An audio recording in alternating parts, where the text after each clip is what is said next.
Qui est Azazel ? Ce nom n'arrive sûrement pas en tête des interrogations que l'on pourrait vous soumettre lors d'un quiz sur la Bible, et cela pour une raison. Nous ne rencontrons ce nom que dans Lévitique 16, dans le passage suivant. Lévitique 16, verset 8. Aaron jettera le sort sur les deux boucs, un sort pour l'Éternel et un sort pour Azazel. Aaron fera approcher le bouc sur lequel est tombé le sort pour l'Éternel et il l'offrira en sacrifice d'expiation. Et le bouc sur lequel est tombé le sort pour Azazel sera placé vivant devant l'Éternel, afin qu'il serve à faire l'expiation et qu'il soit lâché dans le désert pour Azazel. Nous retrouvons ce nom dans la littérature apocryphe en tant qu'entité surnaturelle qui mène les anges rebelles et symbolise tout ce qui est impur. Que connaissons-nous d'Azazel ? Quel est le rôle d'Azazel dans ce passage du Lévitique et pourquoi est-il important de connaître ce nom mystérieux ? Nous nous attarderons sur ces questions et bien d'autres dans un instant. Tout d'abord, que savons-nous d'Azazel d'après l'Écriture ? Laissons de côté un moment la littérature apocryphe, je rappelle que le concept général d'œuvre apocryphe dans les écrits bibliques judéo-chrétiens recèle plusieurs niveaux d'incertitude. Les apocryphes en tant que tels sont en dehors du canon et ne sont pas considérés comme divinement inspirés, mais jugés dignes d'être étudiés par les fidèles. Que pouvons-nous inférer du passage du Lévitique 16 ci-dessous à propos d'Azazel ? Examinons en profondeur ce que ce passage du rituel de l'expiation signifiait pour le peuple d'Israël. Nous associons Lévitique 16 avec le jour de l'expiation, car c'est le chapitre où la cérémonie rituelle est décrite et fournie. Encore une fois, nous sommes familiers avec le fait qu'Aaron est chargé de choisir 2 boucs et de tirer au sort entre les deux. Donc, nous avons 2 boucs.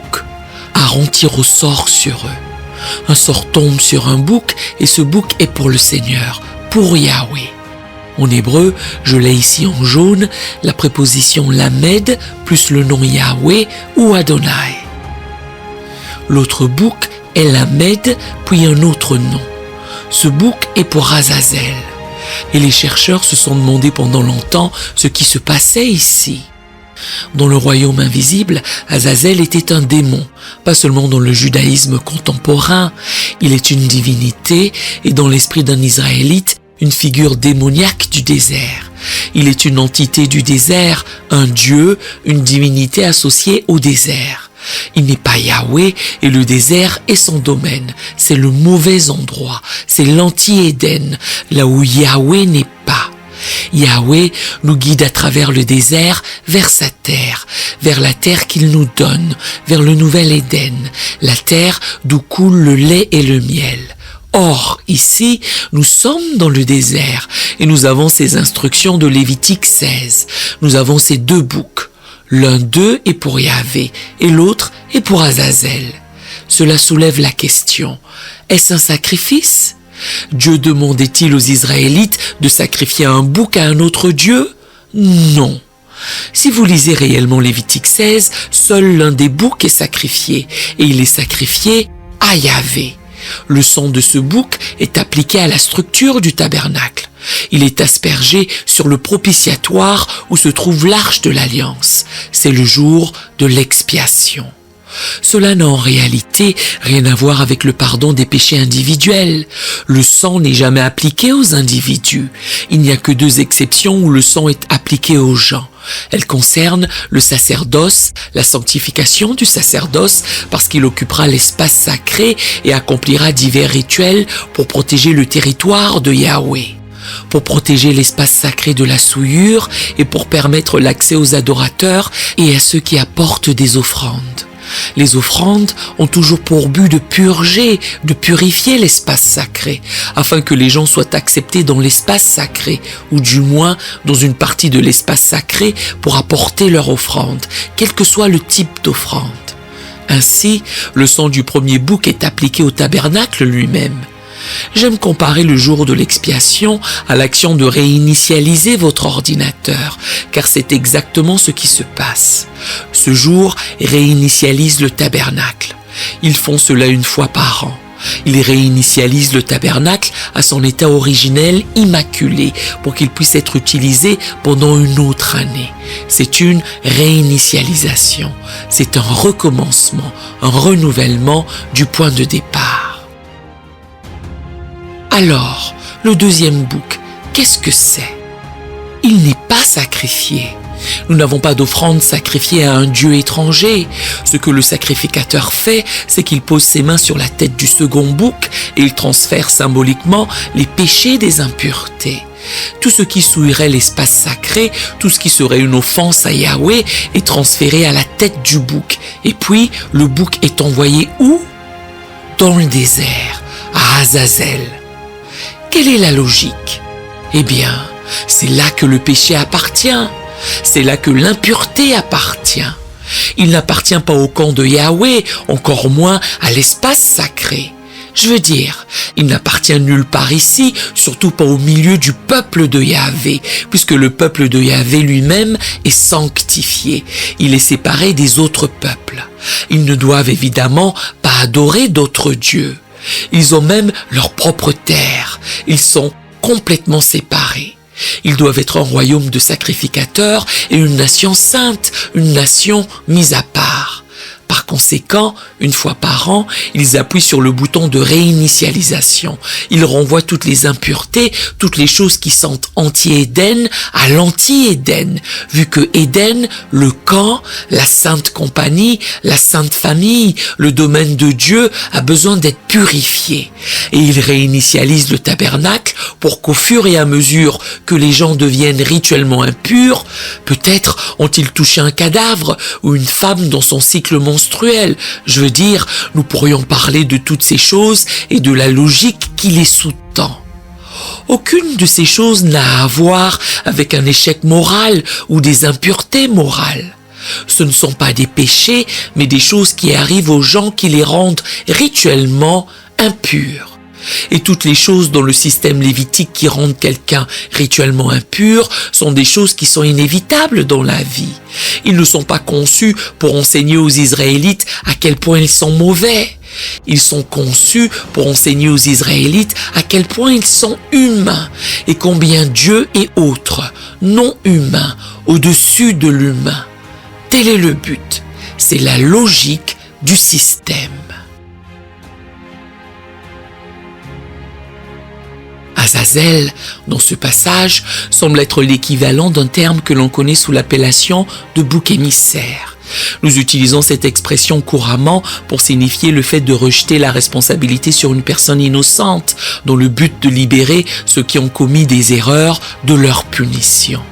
Par exemple, si je dérobais la graffeuse de mon patron et qu'il se mettait en colère, je pourrais accuser quelqu'un d'autre. Je pourrais dire « c'est Jean qui a pris ton agrafeuse, je l'ai vu faire ». Ainsi, je fais de Jean mon bouc émissaire. Il endosse ma faute et reçoit ma punition. La vision juive du bouc émissaire avait un sens plus littéral. Le souverain sacrificateur posait ses mains sur un bouc et transférait symboliquement les péchés du peuple sur cet animal. Ensuite, il chassait ce bouc dans le désert, loin du peuple. Symboliquement, il éloignait les péchés du peuple d'eux-mêmes. Bien sûr, nous pouvons établir des liens entre cette pratique de l'Ancien Testament et le sacrifice de Jésus sur la croix. Nous avons reporté nos péchés sur lui et il les a éloignés de nous.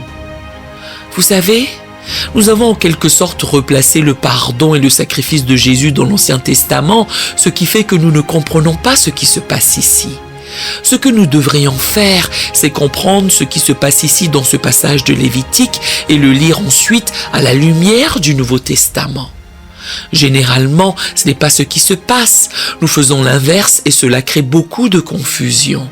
Nous ne sommes pas en train de faire un cours sur le sacerdoce, les sacrifices et tout le reste, mais nous entrons un peu dans le sujet ici en prenant l'exemple le plus marquant du jour des expiations.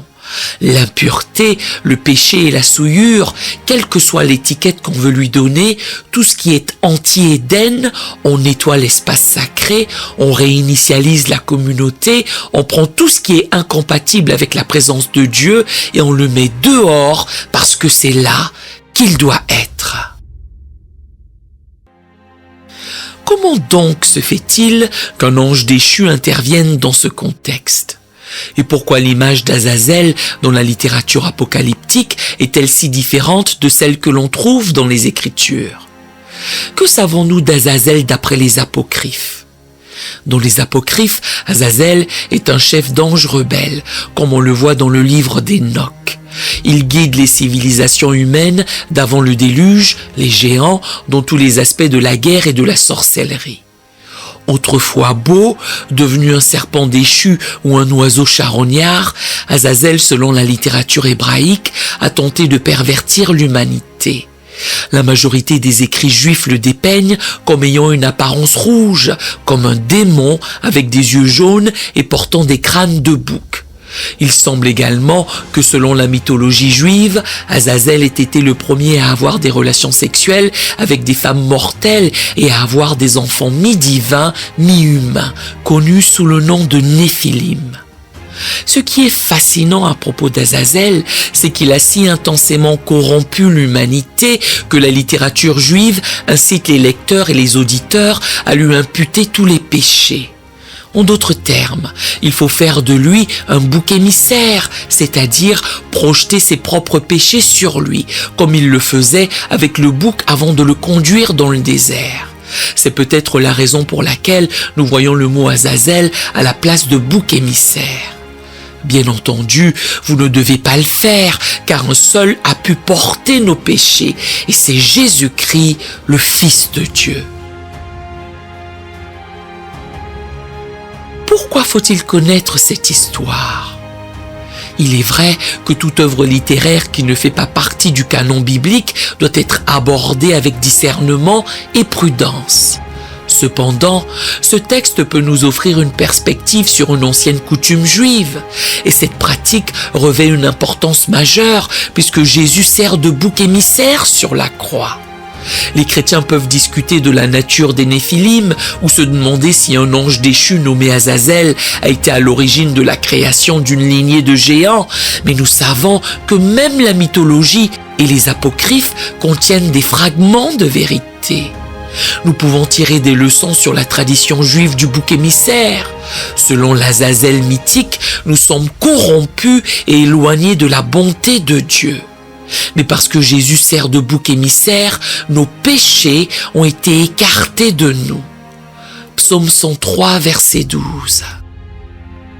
Autant l'Orient est éloigné de l'Occident, autant il éloigne de nous nos transgressions.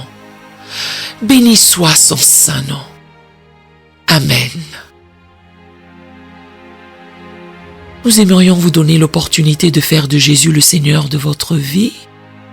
Voulez-vous bien prier avec moi? Dites: Seigneur Jésus, je me repens de mes péchés.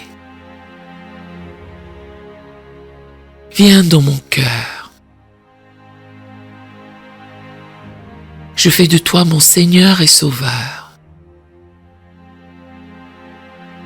Et merci Seigneur pour le baptême du Saint-Esprit en moi. Dans le nom de Jésus. Par cette simple prière, nous croyons que le Saint-Esprit vous conduit sur le chemin de la nouvelle naissance. Allez dans une bonne église qui est basée sur la Bible, donnez à Dieu la première place. Nous espérons de tout cœur que ce message vous encouragera. Si vous connaissez quelqu'un qui puisse être encouragé, s'il vous plaît, envoyez-le lui. Édifions le corps de Christ ensemble. Nous publions régulièrement des messages, des shorts et des prières. Appuyez sur la cloche des notifications pour vous le rappeler. Merci infiniment de nous soutenir en vous abonnant à notre chaîne. Que Dieu vous bénisse merveilleusement.